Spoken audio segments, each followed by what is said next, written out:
Queridos irmãos, dando sequência no vídeo 36. Então aqui vamos observar uma outra questão. Então aqui está dizendo que Jesus não se esquecia de vigiar a sua própria natureza divina. Isso é inexistente. Porque ele não precisava vigiar a própria natureza divina, porque ele era o Sênite, ele era o Nadir. Então, ele reinava em todos os ângulos, em todos os sentidos. Você está entendendo o que quer dizer? Ele sabia de tudo, mesmo sendo limitado. Mas Jesus sabia de tudo. Vamos dizer que o limitado de Jesus encontra-se a alguns milhões de anos-luz à nossa frente. Alguns milhões de anos-luz. Tá bom? Se você sabe o que significa anos-luz, você vai entender o que eu estou dizendo. Então, não se esquecia de vigiar a sua própria natureza divina. Isso é inexistente. Isso aqui é para encher bolinha de gude. Situada num mundo conturbado e agressivo. Ele sabia onde ele encontrava-se situado, até porque tudo foi programado pelos arquitetos espirituais e ele, para poder vir à Terra trazer-nos a mensagem de Deus, como ele sendo a segunda revelação das leis do Criador, que atuava continuamente como poderoso viveiro de paixões e detritos magnéticos a forçarem-lhe a fisiologia angélica. Isso também aqui é inexistente. Continuamente como poderoso viveiro de paixões e detritos magnéticos a forçarem-lhe a fisiologia angélica. Forçar a fisiologia angélica de Jesus? Não condiz. Evitava sempre a alimentação descuidada e, quando sentia pesar em sua organização as emanações do astral inferior, diminuía a resistência material ao seu espírito, praticando o jejum que lhe favorecia maior libertação para o seu mundo celestial. Isso não acontecia. Isso eu morro, mas eu morro confessando isso. Isso com Jesus não acontecia e não aconteceu. Jesus nunca ficou impregnado de energias deletérias, negativas, em momento algum. Jesus, ele tinha conhecimento de tudo, limitado, mas milhões de anos luz à nossa frente em matéria de presciência. Você sabe o que é presciência, né? Então, por isso que eu não admito isso aqui. Porque falar isso aqui de Jesus é o mesmo que blasfemar contra Jesus. É o mesmo que querer igualar Jesus a nós. Como eles têm o hábito de dizer que Deus nos fez a sua semelhança. Coitadinho de Deus, hein? Tá perdido. Tá perdido. É um Deus corrupto, é um Deus assassino, é um Deus ladrão, é um Deus promíscuo. Ué, porque se ele nos fez a sua semelhança, se ele parece conosco, você raciocinou para ver onde é que eu quero chegar? Então isso aqui não me engole, não. Então, olha só. Jesus evitava sempre a alimentação descuidada e quando sentia pesar em sua organização as emanações do astral inferior, isso nunca aconteceu. Diminuía a resistência material ao seu espírito praticando jejum, isso nunca aconteceu. Que ele favorecia maior libertação para o seu mundo celestial, isso nunca aconteceu.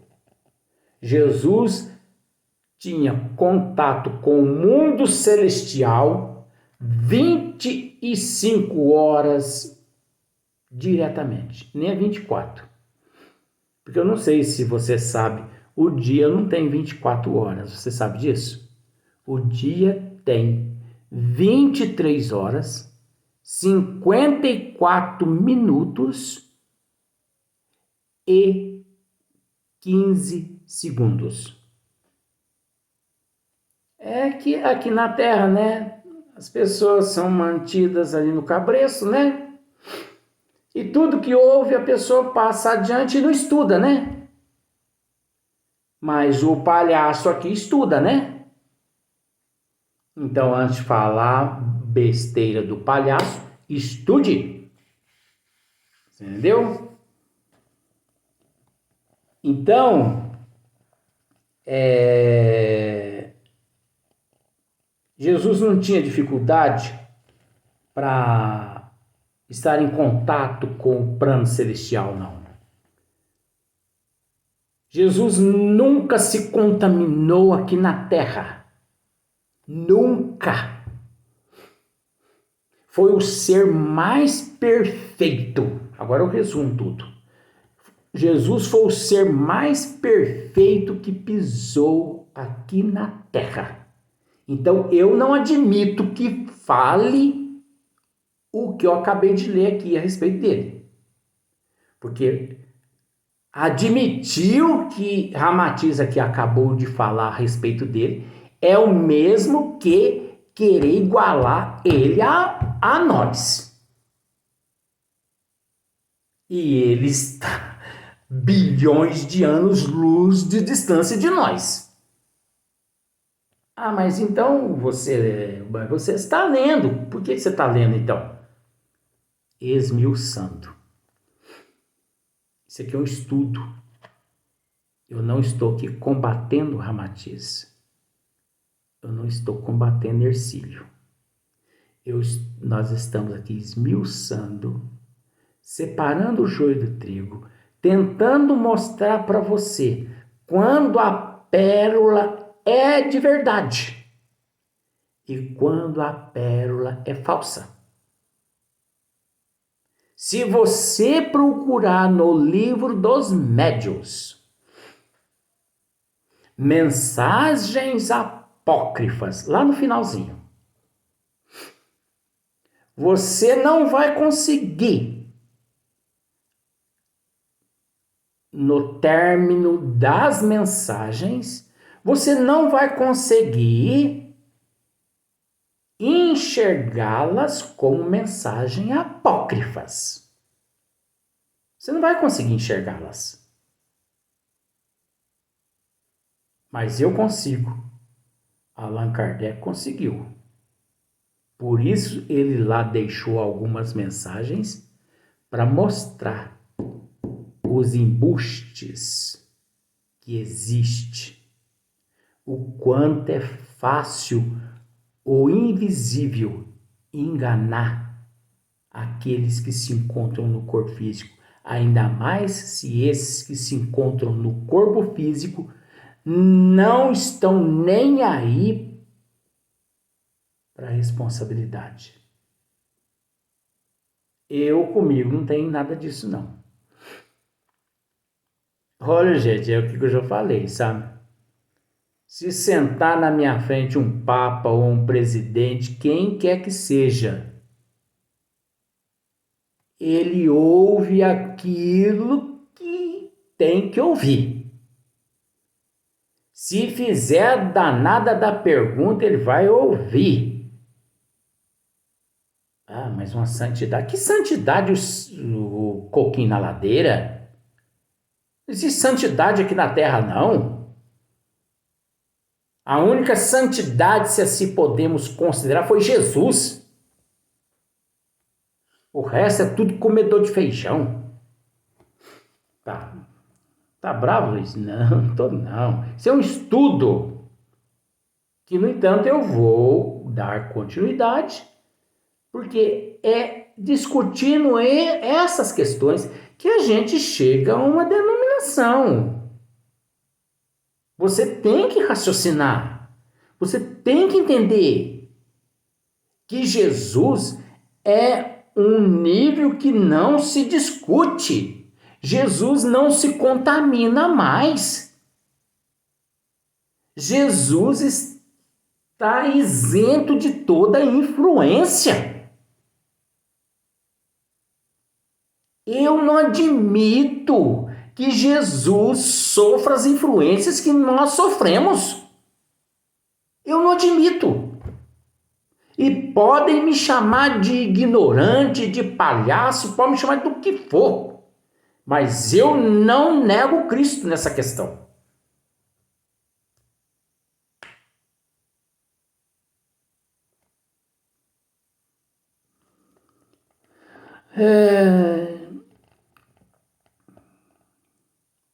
Resumindo, nunca vimos Jesus partindo nacos de carne ou oferecendo pernis de porco aos seus discípulos.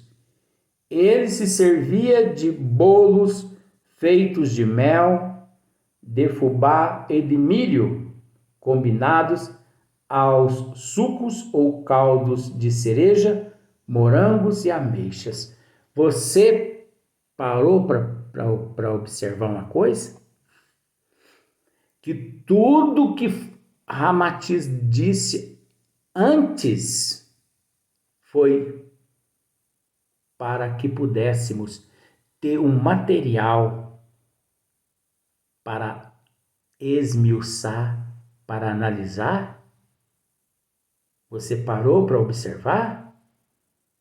Olha só a contradição da mensagem.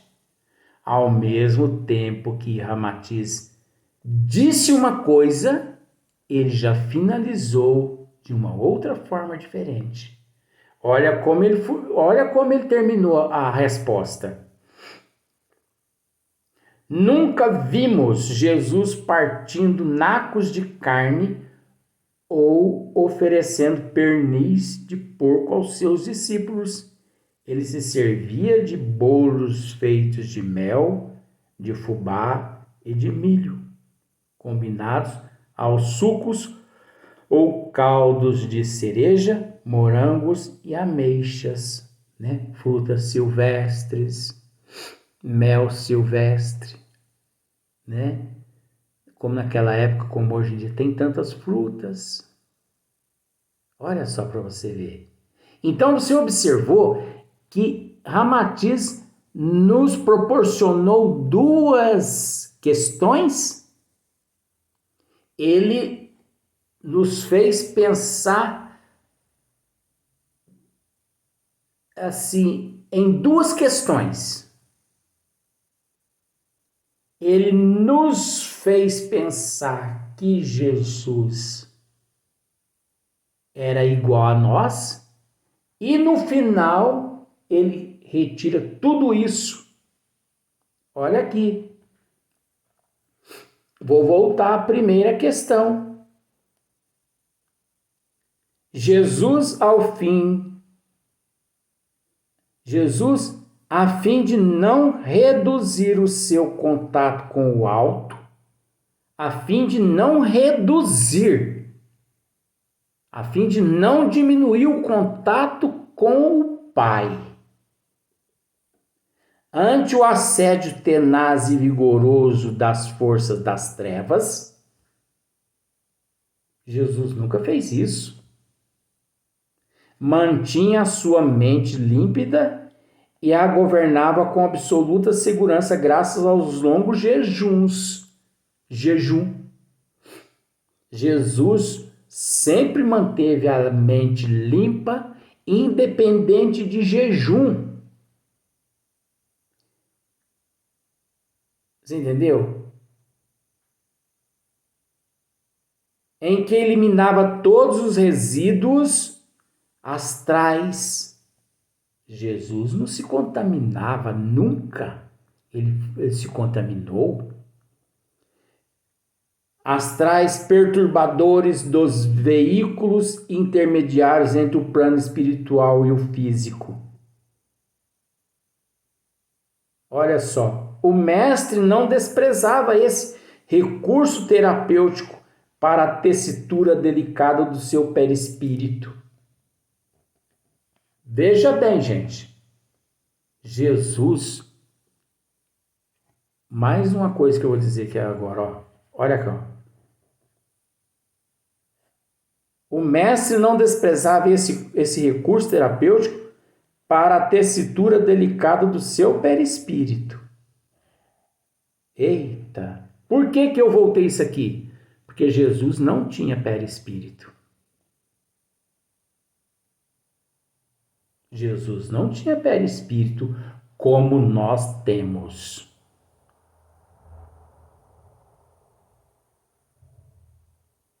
Jesus não tinha. E aquele que dizer ou que disser que Jesus tinha, ele tem que analisar bastante. Porque a tessitura, o processo diáfano do mestre era tão pura que esses corpos já se encontravam fundidos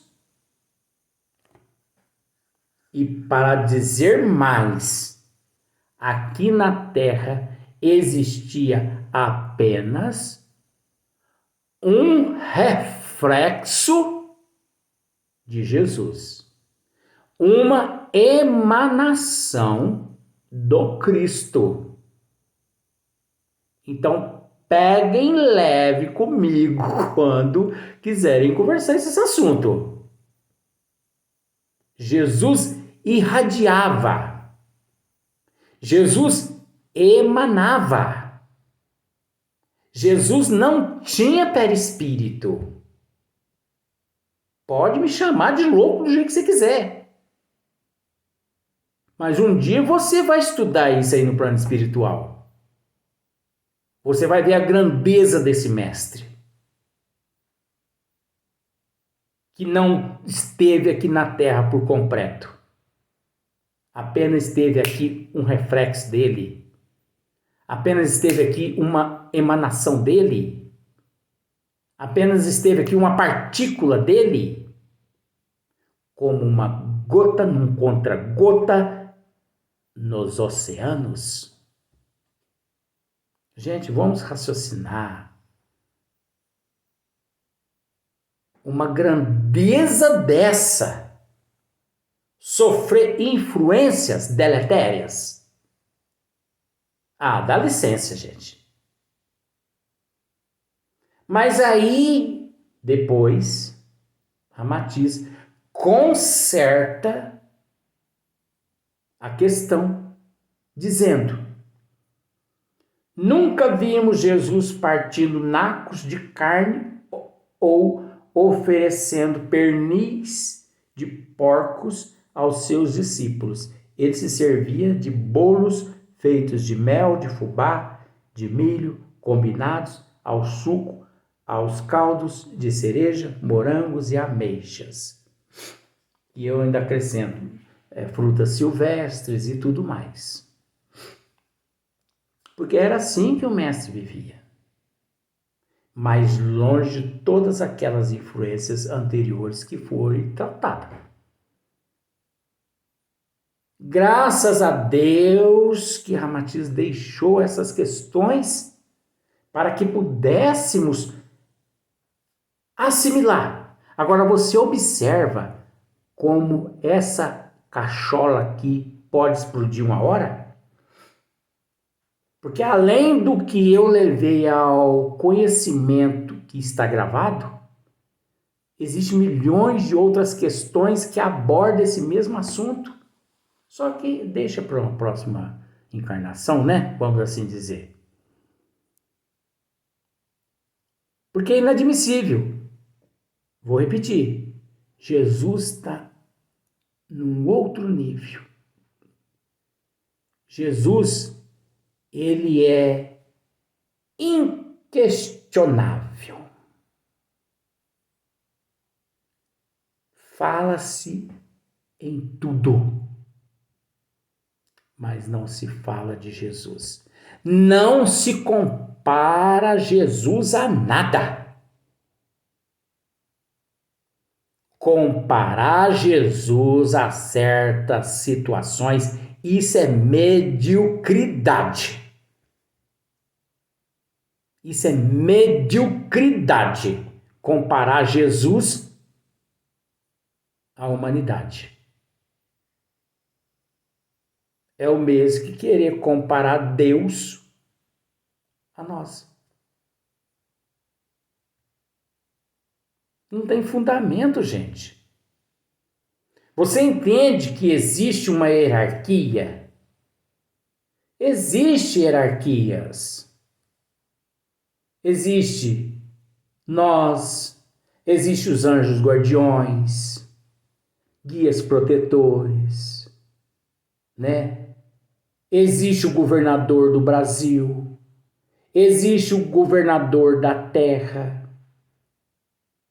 Você entendeu? Existe uma hierarquia. Então, para estar onde Jesus está, toda honra e toda glória ao Mestre. Eu agradeço muito essas colocações que Ramatiz fez, porque me proporcionou meios de analisar. Agora, eu assumo mesmo, como eu sou uma pessoa assim, polêmica, que eu não deixo passar nada. Ai, gente, olha, não mexa com Jesus e com Kardec perto de mim, não. Não fale besteira, não. Porque se falar, eu vou falar a verdade. Eu posso, com todo respeito, eu posso até faltar com a educação. Ah, mas isso é falta de qualidade. É óbvio, eu não sou evoluído. Mas que eu não abjuro. Que eu não admito. Que eu sei raciocinar. Agora, o pior disso tudo, gente, é que tem gente que lê isso tudo que eu acabei de ler e não raciocina. Ele lê como se fosse a página de uma obra de romance. Ele não pensa que 1 mais 1 é 2 e que 2 mais 1 é 3. Ele não pensa. E ele lê uma obra dessa importância, porque esse livro é muito importante. Por isso que eu disse que nós iríamos ler esse livro à luz da doutrina dos espíritos. Porque se não fosse, nós não iríamos ler. Que nós temos vários outros livros, mas esse tema é muito importante, principalmente para o espírita acomodado, preguiçoso. Então, vamos para o próximo vídeo.